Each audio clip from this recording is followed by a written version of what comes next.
الحمد لله نحمده ونستعينه ونستغفره ونؤمن به ونتوكل عليه ونعوذ بالله من شرور أنفسنا ومن سيئات أعمالنا من يهده الله فلا مضل له ومن يضلل فلا هادي له ونشهد أن لا إله إلا الله وحده لا شريك له ونشهد أن سيدنا وسندنا وحبيبنا ومولانا محمد صلى الله عليه وعلى آله وأصحابه أجمعين أما بعد فأعوذ بالله من الشيطان الرجيم بسم الله الرحمن الرحيم ولا تقولوا لمن يقتل في سبيل الله أموات بل أحياء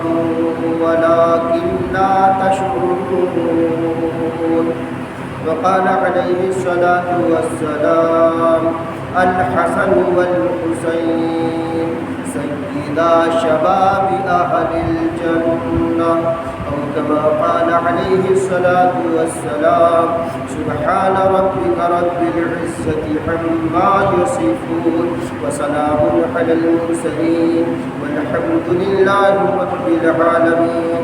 ہم سب درود پاک عبادت کی نیت سے پڑھیں اللهم صل على محمد وعترته بعدد كل معلوم لك. آج محرم الحرام ہے. یہ محرم الحرام کا مہینہ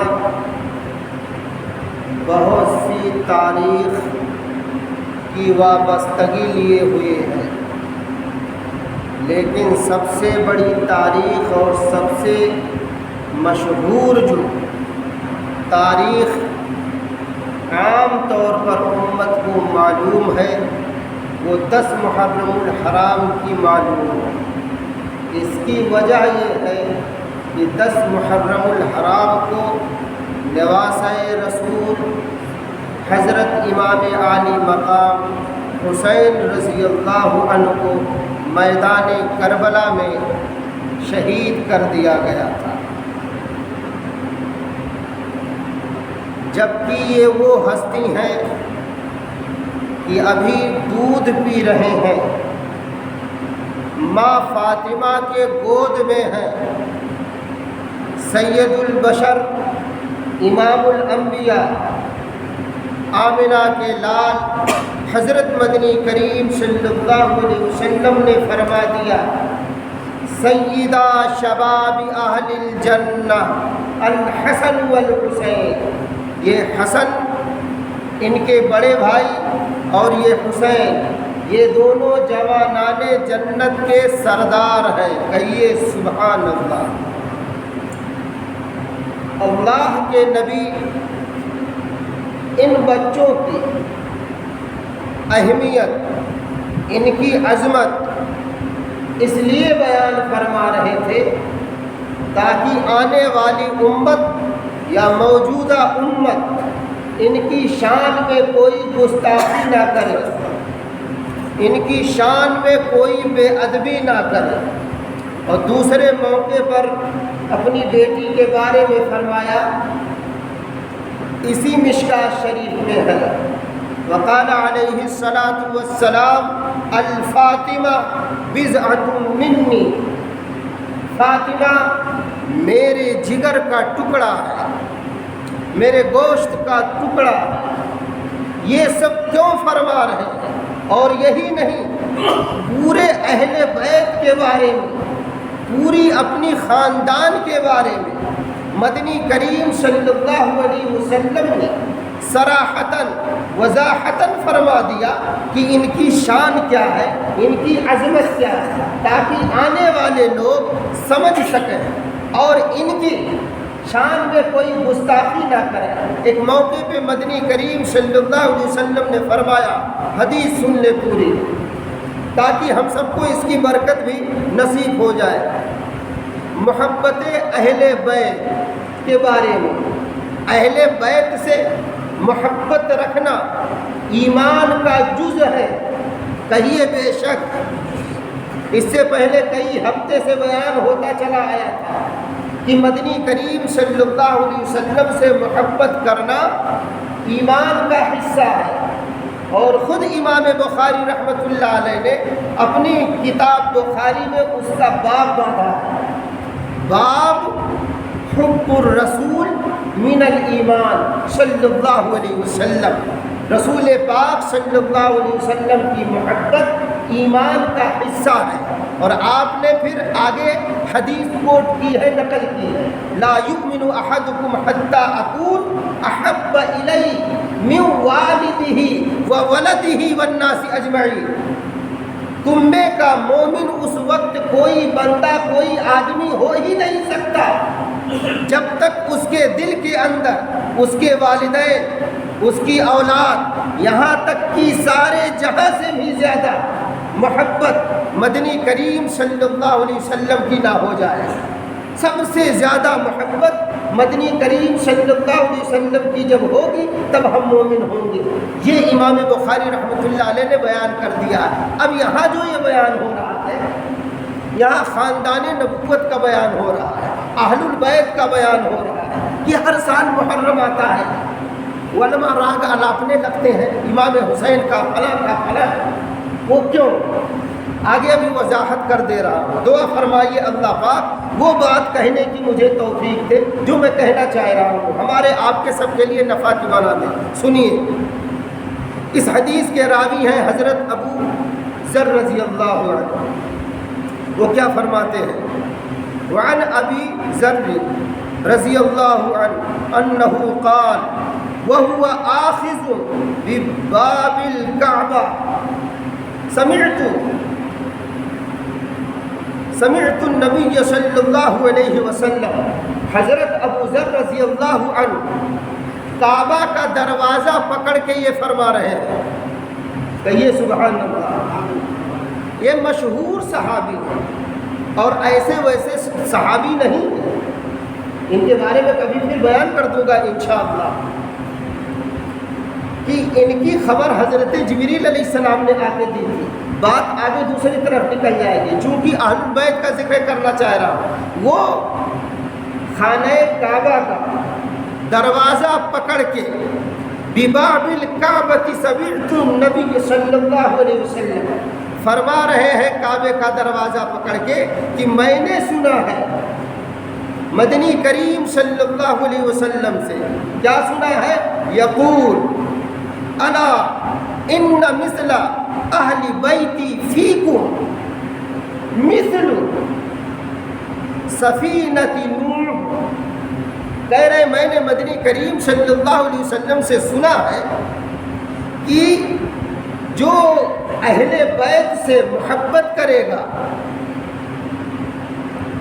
وہ سمجھ لیجئے کہ جیسے کشتی نوح تھی، نوح علیہ السلام کی کشتی، جو اس کشتی میں سوار ہوا تھا، یہ مشکاۃ شریف کی روایت ہے،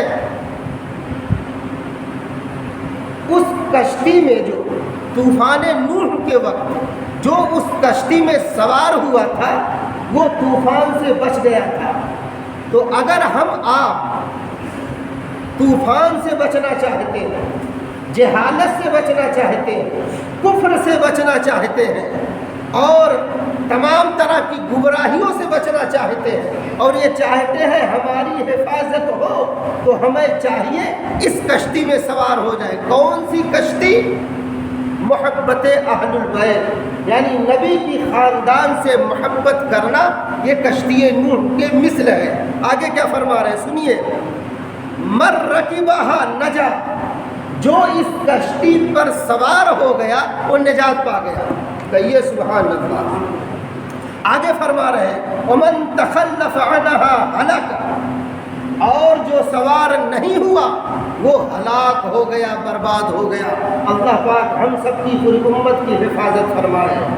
آگے اس کی تشریح اب سن لیجئے آپ، مظاہر حق کہ جو مصنف ہے ان کی زبانی، میں اس میں کچھ نہیں کہوں گا، آگے وہ تشریح فرما رہے ہیں اس کی، پھر آگے بات لے کے چلتا ہوں۔ سنیے تشریح کیا فرما رہے ہیں اس حدیث میں، کفر، گمراہیوں بدعتوں، جہالتوں اور گمراہ کن خواہشات کو اس سمندر کے ساتھ تشبیہ دی جو انتہائی گہرا ہے اور موج در موج ہے، اور اس پر ابر کی تاریکی ہے، گویا تاریکی پر تاریکی چھائی ہوئی ہے کہ اس میں انسان کو اپنا ہاتھ بھی دکھائی نہیں دیتا، اور یہ تمام دنیا کو گھیرے ہوئے ہے۔ اس بحر ظلمات سے نجات اور خلاصی کی صورت کشتی ہے، کشتی ہے جسے کشتی نوح ابھی کہا، یعنی محبت اہل البیت، وہ کشتی نوح ہے، اسی کو کہہ رہے ہیں۔ اس بھنور سے اگر نکلنا ہے تو اس کشتی میں سوار ہونا ہوگا، آگے فرما رہے ہیں، یعنی اہل بیت کی محبت کی کشتی، اور محض کشتی میں سواری سے انسان ڈوبنے اور ہلاک ہونے سے بچ سکتا ہے، لیکن منزل تک رسائی بغیر ستاروں کی رہنمائی کے ممکن نہیں، اور راہ ہدایت کے چمکتے دمکتے ستارے باقی صحابہ کرام ہیں۔ یعنی آپ کشتی میں سوار ہو کر طوفان سے بچ جائیں گے، گمراہی سے بچ جائیں گے، لیکن اصل جو ہماری آپ کی منزل ہے اللہ کی رضا، جنت، اس منزل تک پہنچنے کے لیے اس کشتی میں سواریوں کو ضرورت پڑے گی ستاروں کی، چونکہ جو کشتیاں اس زمانے میں چلتی تھیں ستاروں کی اشارے سے، یہ ستارہ کس سمت نکلتا ہے، یہ کس سمت نکلتا ہے، تب قطب نما کا ایجاد نہیں تھا، تو حضرت فرما رہے ہیں کہ ستاروں کی ضرورت پڑتی ہے، تو منزل تک لے جانے کے لیے چمکتے دمکتے ستارے کون ہیں؟ صحابہ کرام، اصحابک النجوم بأیہم اقتدیتم اہتدیتم۔ مدنی کریم صلی اللہ علیہ وسلم نے کہا میرا ہر صحابی مثل چمکتا دمکتا ستارے کے ہیں، یہ رشد و ہدایت میں ڈوبے ہوئے ہیں، تم جس صحابی کا دامن پکڑو گے ہدایت پا جاؤ گے انشاءاللہ۔ اب بات یہاں یہ سمجھیے تمہیدن ہوئی جو حدیث کی روشنی میں لایا، لیکن 10 محرم الحرام آتا ہے، اس سے پہلے ہم آپ دیکھتے ہیں کہ ہر طرف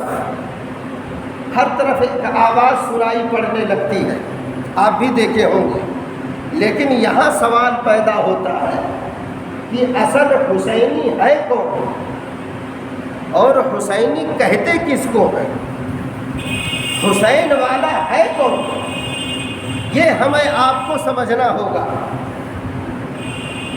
جب واقعہ بہت لمبا، کئی ہفتے لگ جائیں گے، لیکن چونکہ مجھ کو اسی 15-20 منٹ کے اندر بات مکمل کرنی ہے انشاءاللہ۔ دیکھیے،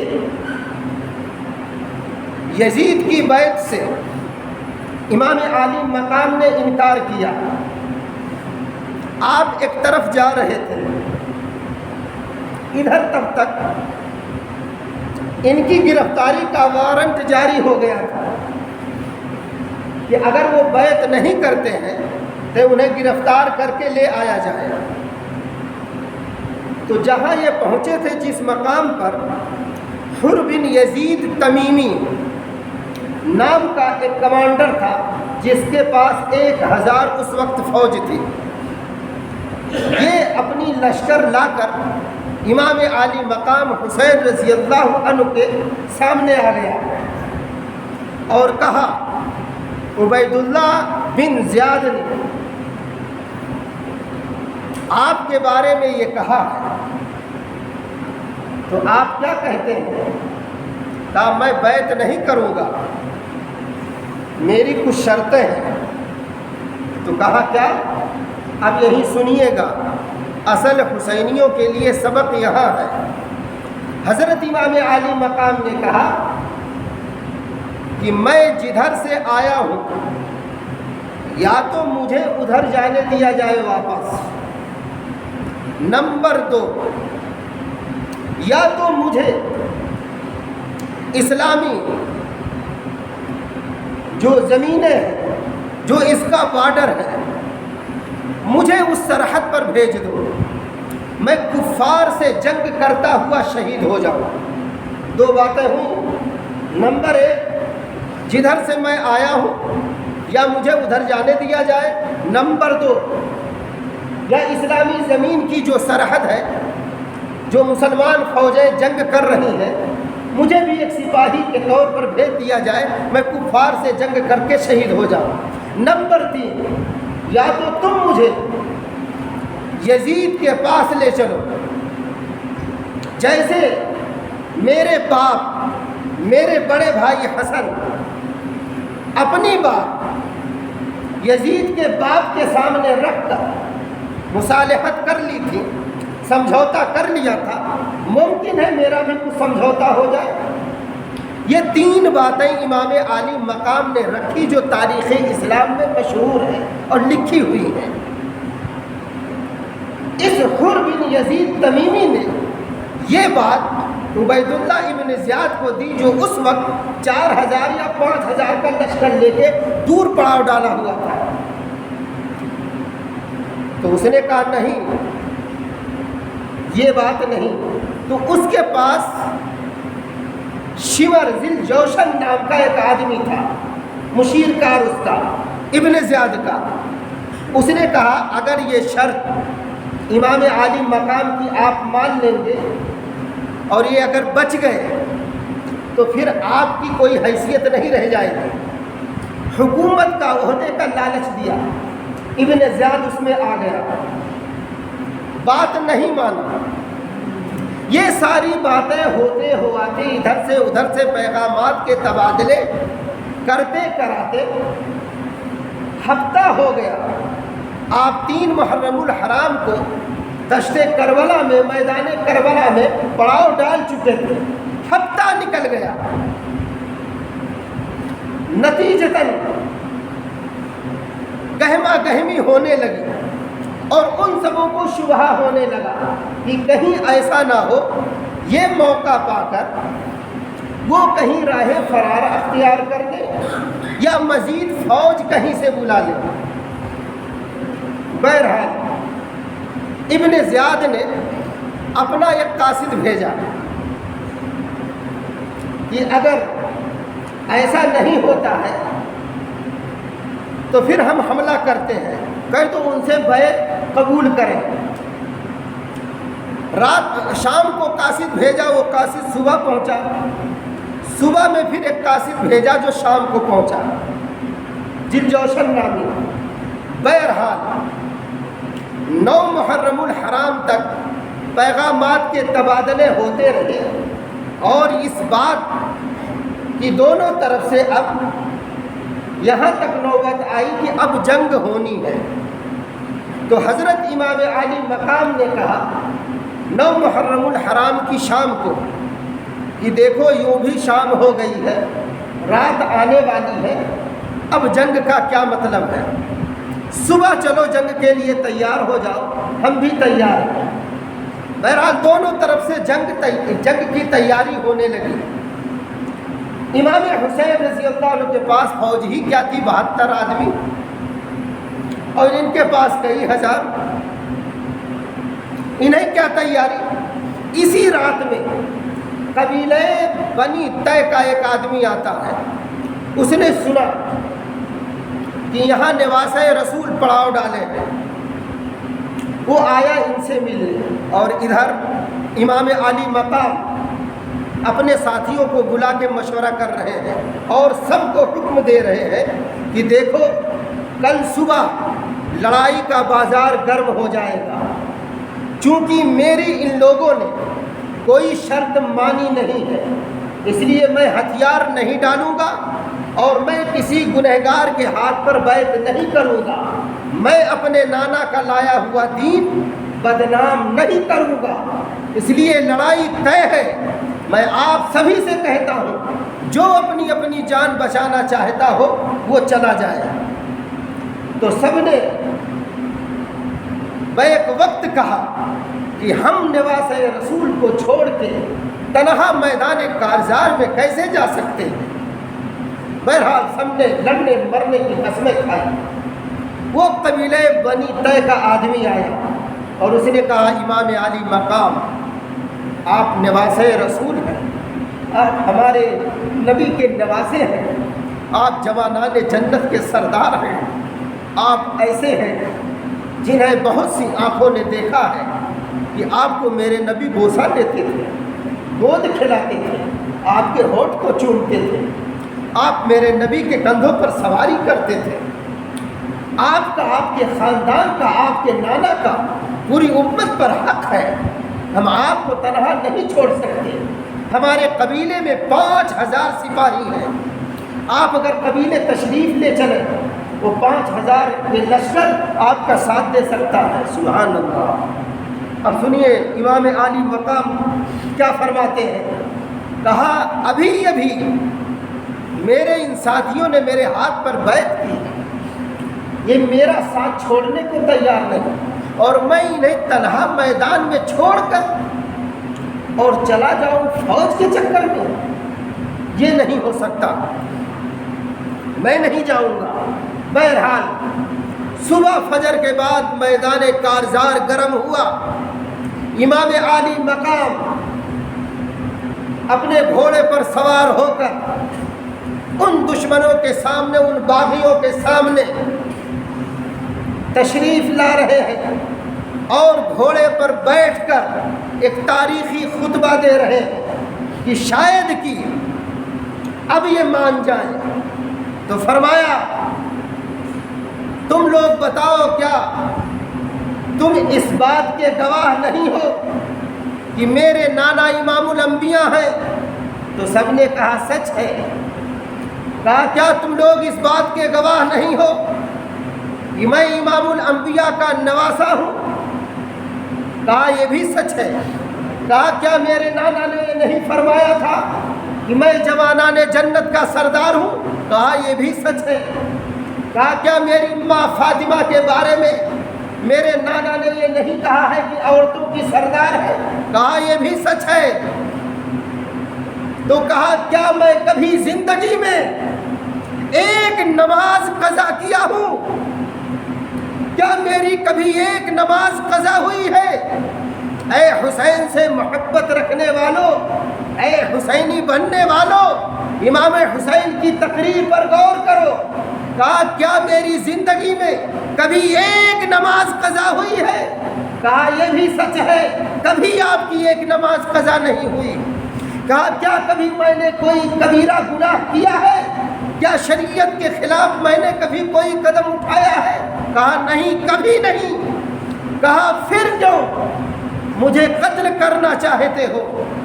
کہا ہمیں یزید کا حکم ہے، ابن زیاد کا حکم ہے، اس لیے ہم آپ سے جنگ کریں گے اور ہم آپ کو قتل کریں گے۔ پردہ چھا گیا تھا، شیطان غالب آ گیا تھا، اس لیے خاندان نبوت کو نہیں پہچان رہے تھے، خاندان نبوت کے چشم و چراغ کو نہیں پہچان رہے تھے۔ جن کی محبت، جس خاندان کے کسی بھی لڑکے سے محبت رکھنا ایمان کا حصہ ہو، ایسوں سے اتنی نفرت، اگر ہما شما سے لوگ نفرت کریں تو کیا بڑی بات ہے یا کیا عجیب بات ہے؟ نہیں مانے، میدان کارزار گرم ہو گیا، ایک کے بعد دیگرے امام علی مقام کے ساتھی شہید ہونا شروع ہو گئے۔ رات ہی میں ان لوگوں نے پانی پر قبضہ کر لیا تھا۔ وہی بتایا نا، واقعہ بہت لمبا، یہ پیشین گوئی امام الانبیاء حضرت نبی پاک صلی اللہ علیہ وسلم شہادت حسین کی پہلے سے دے گئے تھے، دنیا ہی میں جب تھے، اور یہ واقعہ سن 61 ہجری کا ہے، سن 61 ہجری، لیکن آپ مکہ المکرمہ سے کوفہ کی جانب چلے ہیں تو 3 ذی الحجہ کو چلے ہیں۔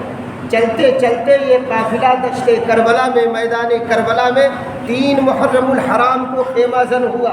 تاریخ بہت لمبی ہے، سنانے کا موقع نہیں، ورنہ سناتا کئی گھنٹے لگیں گے۔ الحمدللہ اللہ نے دل دماغ میں تاریخ کو ازبر کر دیا، ایسا نہیں، معمولی حافظہ نہیں، الحمدللہ اللہ ہی کا دیا ہوا۔ اس لیے کسی موقع پہ تھوڑا تھوڑا بیان ہوگا، لیکن شہادت حسین سن لیں، چونکہ اگلا جمعہ اب تو 10 محرم الحرام آنا نہیں، اب اس کے بعد کب آئے گا کب نہیں، واللہ اعلم۔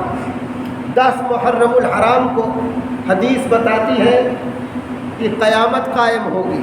عام طور پر آپ سنتے ہیں 10 محرم الحرام کا روزہ بہت مشہور ہے، اس لیے اگر موقع ملے تو رہیں۔ ابھی کل ایک کلپ مفتی طارق مسعود صاحب کی سن رہا تھا، جوانوں میں بہت مقبول ہے، بہت مشہور عالم ہے، اللہ پاک بہت بڑا کام دے رہے ہیں۔ جامعہ رشیدیہ کے بھی استاد حدیث ہے، ماشاءاللہ بہت معروف شخصیت ہے۔ ابھی وہ کل کلپ میں بیان کر رہے تھے، چھوٹی سی کلپ تھی، اس میں یہ کہہ رہے تھے کہ حدیث میں تو آیا ہے 9-10 رہیں یا 10-11، یعنی ایک روزہ ملا لیا جائے۔ تو یہ اس وقت تھا جب یہودی کثرت سے 10 محرم الحرام کا روزہ رکھتے تھے۔ آج کل یہودی بھی 10 محرم الحرام کا روزہ رکھنا چھوڑ دیے ہیں، عام طور پہ ان کے ہاں بھی سستی آ گئی۔ تو وہ کہہ رہے تھے اب خالی 10 کا بھی رکھ لیں تب بھی کوئی حرج نہیں ہے، لیکن 9-10 ہو جائے تو بہتر ہے، حدیث پر عمل ہو جائے گا انشاءاللہ۔ 9-10 یا 10-11 تینوں رکھنا چاہے آپ تینوں رکھ سکتے ہیں انشاءاللہ۔ ٹھیک، اب سنیے شہادت حسین کے بارے میں پیشین گوئی۔ حضرت نبی پاک صلی اللہ علیہ وسلم کیا فرماتے ہیں؟ حضرت ابن عباس رضی اللہ عنہ کی روایت ہے، وہ فرماتے ہیں قال رأیت النبی صلی اللہ علیہ وسلم فیما یری النائم ذات یوم بالنصف النہار اشعث اکبر بیدہ۔ بہت لمبی حدیث ہے، حضرت نبی پاک صلی اللہ علیہ وسلم فرما رہے ہیں، ترجمہ پڑھ دے رہا ہوں سن لیجئے۔ فرما رہے کہ میں نے ایک روز رسول اللہ صلی اللہ علیہ وسلم کو خواب میں دیکھا۔ حضرت ابن عباس رضی اللہ عنہ فرماتے ہیں جبکہ دوپہر کا وقت ہے اور آپ صلی اللہ علیہ وسلم پریشان حال، غبار آلودہ ایک شیشی ہاتھ میں لیے ہوئی جس میں خون بھرا ہوا ہے۔ میں نے عرض کیا میرے ماں باپ آپ صلی اللہ علیہ وسلم پر فدا ہو، یہ کیا ہے؟ آپ صلی اللہ علیہ وسلم نے فرمایا یہ حسین اور ان کے ساتھیوں کا خون ہے جسے میں صبح سے اس وقت تک شیشی میں اکٹھا کرتا رہا ہوں۔ حضرت ابن عباس رضی اللہ عنہ کہتے ہیں کہ خواب میں جو وقت رسول اللہ صلی اللہ علیہ وسلم نے بتایا تھا میں نے اسے یاد رکھا تو حسین اسی وقت شہید کیے گئے تھے۔ یہ حضرت ابن عباس رضی اللہ عنہ ہے، یہ اس وقت سن 61 ہجری میں زندہ تھے۔ وہ فرما رہے جس وقت میں نے خواب دیکھا تھا جب بعد میں شہادت ہوئی ہے تو عین وہی وقت تھا، عین وہی وقت تھا۔ اور بہت سی احادیث میں ہیں جو پڑھنے کا موقع نہیں، دوسری اور کتب میں، کہ کل میدان محشر میں حضرت نبی پاک صلی اللہ علیہ وسلم خود امام حسین کا شیشی میں خون لے کر آئیں گے، وکیل ہوں گے اور جج اللہ ہوگا، جج اللہ ہوگا۔ آپ سوچئے یہ امام حسین قربانی کیوں دے رہے تھے، کیوں دیے؟ سچ کو زندہ کرنے کے لیے، اسلام کو آباد رکھنے کے لیے، مسلمانیت کو آباد رکھنے کے لیے، اور یہ بتانا تھا کہ مسلمان بزدل نہیں ہوتا، مسلمان باہمت ہوتا ہے، وہ گناہ یا گنہگار کے سامنے سر نہیں جھکاتا، سر کٹا دیتا ہے۔ عین میدان کارزار گرم ہے، آپ خیمہ میں تشریف لا رہے ہیں، اپنے بہن کو تسلی دے رہے ہیں کہ اسی اسنا میں آپ لیٹتے ہیں۔ تھوڑی دیر نیند آئی ہوگی، نیند کیا آتی؟ مدنی کریم صلی اللہ علیہ وسلم خواب میں تشریف لا رہے ہیں اور کہا حسین میرے بیٹے میں اس وقت تمہیں لینے کے لیے آ گیا ہوں، جنت تمہارے استقبال میں ہے۔ سبحان اللہ۔ مسکراتے ہوئے اٹھے، بہن نے کہا کہ بھائی اس وقت جب کہ خاندان ذبح ہو رہی ہے اور آپ کے لبوں پر مسکراہٹ، تو امام عالی مقام نے کہا ابھی نانا جان آئے تھے، اور کہے ہیں کہ بیٹا حسین میں آ چکا ہوں، گھبرا مت۔ آپ گھوڑے کی پشت پر سوار ہوئے، حضرت فاطمہ الزہرا کی بنی ہوئی چادر آپ نے اپنے اوپر زینتن کی، اپنے باپ کی تلوار تھامے اور اپنے گھوڑے پر سوار ہوئے، لگام کو کسا اور میدان کارزار کی طرف یہ شیر ببر چل رہا ہے۔ شیر خدا حضرت علی کا یہ بیٹا چل کے امت کو یہ پیغام دے رہا ہے کہ دیکھو میری خاندان ذبح ہو گئی ہے، میں تنے تنہا ہوں، اس کے باوجود میں نے ہمت نہیں ہاری ہے، میں ہتھیار نہیں ڈالا ہوں۔ اے میرے نانا کے امتیوں، تم بھی کبھی گنہگار کے سامنے مت جھکنا۔ اور تاریخ میں لکھا ہوا ہے اس وقت امام عالی مقام کے جسم پر 33 نیزے کے زخم تھے، 33 نیزے کے زخم تھے اور 43 تلوار کے زخم لگے ہوئے تھے، پھر بھی آپ باہمت دکھ رہے تھے اور تلوار لے کر نعرہ تکبیر بلند کر کے میدان کارزار میں اترے، دشمنوں کے دل دہلنے لگے۔ تاریخ میں لکھا ہے، میں نے آج صبح ہی مطالعہ کیا، ابن زیاد، شمر ذوالجوشن، یہ دونوں آپس میں بات کر رہے ہیں کہ پوری خاندان کو ہم نے ذبح کر دیا ہے، پھر بھی دیکھو یہ شیر، ابھی اس میں ذرہ برابر ڈر محسوس نہیں ہوتا، آخر اس میں ہمت کہاں سے اتنی آ رہی ہے۔ اور ہمارے فوجیوں کو دیکھو، جس طرف یہ جاتے ہیں ادھر کی صفیں خالی ہو جاتی ہیں، گاجر اور مولی کی طرح فاطمہ الزہرا کا یہ لاڈلا، حضرت علی کا یہ شیر، نواسہ رسول، دشمنوں کو گاجر اور مولی کی طرح کاٹ رہا تھا، صفیں کے صفیں کٹتی چلی جا رہی تھی، دشمن تھرا رہا تھا، کربلا کی زمین کانپ رہی تھی، آسمان بھی ہل رہا تھا، فرشتے بھی رشک کر رہے تھے، واہ کیا ہمت ہے۔ ارے خاتون جنت کا دودھ پیا تھا، شیر خدا کا رگوں میں خون دوڑ رہا تھا، تلوار کیسے دشمن کے خلاف رک سکتی تھی، کیسے دشمن کے سامنے یہ تلوار ڈال سکتے تھے؟ نہیں، لیکن ہاں مقدر، تقدیر، اللہ کا ایک فیصلہ ہو چکا تھا، پیشین گوئی ہو چکی تھی، اس لیے حسین کی تلوار کو رکنا تھا، رک گئی، دشمن میں ہمت آ گئی، اسے رکنا تھا، روک دیا گیا، ایک ہاتھ کٹا، دوسرے ہاتھ سے حملہ کرنا چاہا، لیکن پیچھے سے ایک دشمن، اللہ نہ کرے اس کا نام کبھی یاد آئے، میں جانتا تھا میں بھول جاؤں گا اس لیے نوٹ کر کے لایا ہوں، یہ دشمن سنان بن نخعی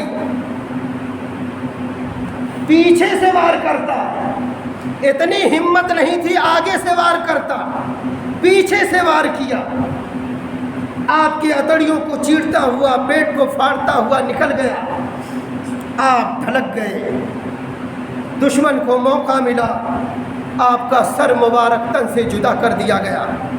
ابھی جلدی میرے پیر و مرشد دمشق وغیرہ کربلا وغیرہ کے سفر پر گئے تھے، تو کہہ رہے ہیں میں جہاں جاتا تھا مجھے یہی بتایا جاتا تھا، میرا گائیڈ کہتا یہ فلاں شہید ہے، یہ فلاں شہید ہے، یہ امام عالی مقام کا دیکھیے مزار ہے، یہ فلاں کا ہے، یہ فلاں کا ہے، کہیں ان بدبختوں، ان دشمنوں کی قبر نظر نہیں آئی جو اپنے آپ کو ظاہر کر رہے تھے کہ ہم ہیں، ہم ہیں۔